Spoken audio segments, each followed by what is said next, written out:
In the peaceful farming community of Willow Creek, a blind farmer's simple life is about to collide with an unexpected force. Daniel Hayes lost his sight 5 years ago, but with his extraordinary service dog, Titan, by his side, he has maintained his family's legacy at the local farmers market. What most people don't know is that Titan isn't just a guide dog, he's a highly trained former military canine with years of combat experience. When the Iron Fangs motorcycle gang rolls into town, led by the intimidating Jack Grizzly Mercer, they see Hayes' disability as an easy target. Their decision to vandalize his market stand triggers a chain of events no one could have predicted. In a moment of confrontation, Titan's military training surfaces, revealing his true capabilities in a display that leaves the hardened bikers stunned. But this isn't just a story about confrontation, it's about redemption, understanding, and the unexpected connections that can form when people look beyond their prejudices. As secrets from both Hayes' and Mercer's pasts emerge, the entire community of Willow Creek will be forced to reconsider what it means to judge a book by its cover. The morning sun hadn't yet crested the Idaho mountains when Daniel's boots crunched across the frosted ground of his family farm. Despite the darkness, he moved with certainty, one hand resting lightly on Titan's harness. The Belgian Malinois guided him with practiced ease through the pre-dawn chill, their breath forming small clouds in the autumn air. "Easy there, buddy," Daniel murmured as Titan paused, alerting him to a fallen branch. "Good boy." His fingers found the rough bark of the apple tree he had planted with his late wife, Emma, 20 years ago. The fruit was ready. He could smell the ripeness on the morning breeze. Titan's harness jingled as the dog shifted position, maintaining perfect awareness of their surroundings. A modified tactical vest identified him as both a service animal and something more, though few in Willow Creek knew the full extent of his training. Daniel's fingers worked quickly, testing each apple's firmness before adding it to his harvest basket. Years of farming had taught him to see with his hands, a skill that became vital after the accident. The market would open in 2 hours, and his regulars always came early for the best produce. The sound of tires on gravel drew Titan's attention. The dog's posture subtly shifted, alert but not alarmed. "Morning, Evelyn," Daniel called out, recognizing the familiar purr of her old station wagon. "You're out early again, Daniel." Evelyn Carter's warm voice carried across the yard. At 75, she remained as sharp as ever. "Thought I'd help you set up today. Frank's bringing the truck around with those new display tables." "You're too good to me, Evelyn," Daniel straightened. "Basket's getting full, but I'm managing just fine." "Oh, we know you are," Evelyn said, her boots crunching closer. "But community means helping, whether it's needed or not." Titan's tail wagged as Evelyn approached, but his alertness never wavered. Daniel heard her pause, probably noticing the dog's stance. Even after 3 years, Titan maintained his military bearing while working. "Interesting news at the council meeting yesterday," Evelyn said, helping to load baskets into Frank's truck. "A group of bikers passed through Silver Ridge, calling themselves the Iron Fangs." "Sounds theatrical," Daniel commented, though something in Evelyn's tone made Titan's ears perk up. "They've been causing trouble in other towns. Nothing major, just pushing boundaries, testing what they can get away with." Daniel nodded, understanding her concern. Willow Creek had always been just that, peaceful. Change came slowly here, and not always for the better. The drive to the market was filled with Evelyn's gentle chatter about town gossip, but Daniel's mind wandered to darker thoughts. He had dealt with troublemakers before, both during his teaching years and after losing his sight. Titan tensed slightly beside him, sensing his shift in mood. The farmers' market sprawled across the town square, morning dew still clinging to the canvas awnings. Olivia Mason, the young market manager, greeted them with her usual enthusiasm. "Morning, Mr. Hayes. Got you set up in your usual spot. Dr. Patel asked me to tell you she'll stop by later to check on Titan's hip." Daniel smiled, appreciating her thoughtfulness. The veterinarian had been monitoring a minor training injury, though Titan showed no signs of discomfort. If anything, the dog had been more alert than usual, his instincts sharper despite the calm surroundings. The morning progressed normally.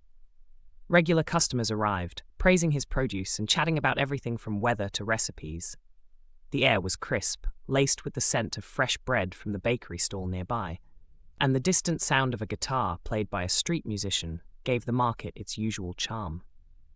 Titan maintained his position beside Daniel, occasionally accepting gentle pats from familiar hands, but never losing his attentiveness. Then the silence fell. It wasn't immediate, but a slow ebbing of normal chatter, as if a collective awareness had settled over the market. The pleasant strumming of the guitar faltered and then stopped altogether. A growing rumble rose in the distance, steady and purposeful. Titan's muscles tensed under Daniel's hand. "Quite the crew," Frank muttered from nearby, his voice lower than usual. "5 bikes, led by a big guy with a bear on his jacket. They're checking out every stall." Daniel nodded, keeping his expression neutral. He'd learned long ago that showing concern often invited trouble. Titan shifted slightly, positioning himself better between Daniel and the approaching sound of heavy boots. Well, a rough voice drawled. "Looks like we found the premium produce. Nice setup you got here, old man."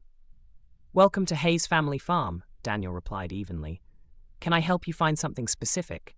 A low chuckle followed. "Oh, I'm sure you can. Name's Jack Mercer. My friends call me Grizzly. We're new in town, looking to sample the local offerings." The implied threat hung in the air, but Daniel remained calm. Beside him, Titan was still, but there was a familiar tension in his harness, one Daniel hadn't felt since the dog's military days. "Everything's clearly priced," Daniel gestured to the display. "Though you might want to try the tomatoes. They're particularly good today." "A blind farmer giving quality guarantees?" Another voice snickered. "Now that's something, Bear."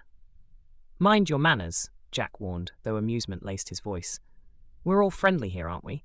Daniel heard them moving around his stand, the subtle sounds of produce being handled roughly, a deliberate display of dominance. Titan remained motionless, but his focus never wavered. "Interesting dog you got there," Jack commented. "Pretty alert for a guide dog." "Titan takes his job seriously," Daniel replied simply. "Titan, huh?" Heavy boots stepped closer. Daniel could smell the sharp scent of oil and leather.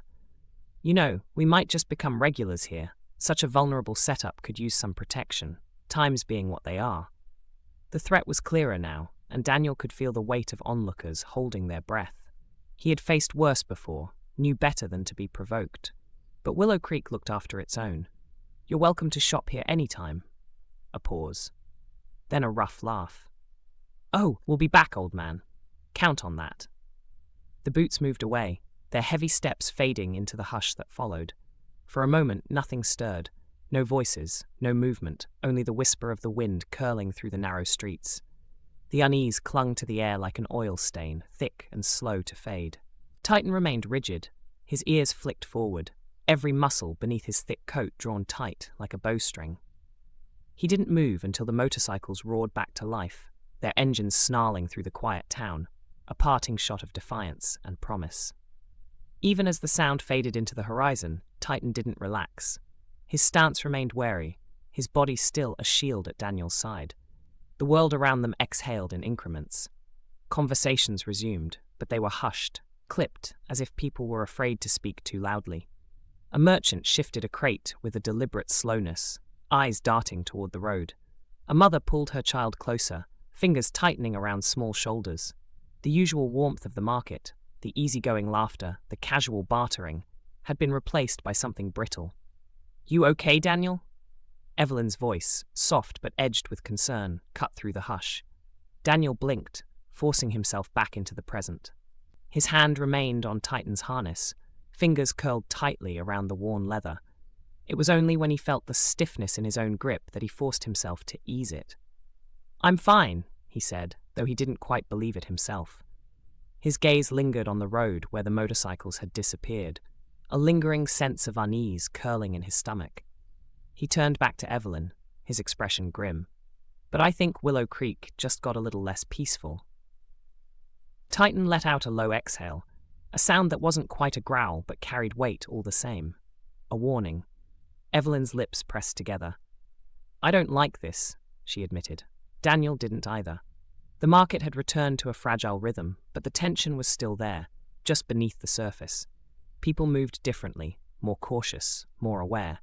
Eyes flicked toward the road, toward the spaces between buildings, as if shadows had become something to fear. Something had changed. A shift in the air, a shift in the town. Daniel could feel it in his bones, the way the wind carried something different now, something colder, heavier, a disturbance, a fracture in the easy routine of Willow Creek, the kind of shift that never came without consequence. A storm was coming, and when it hit, Daniel had a feeling there'd be no outrunning it.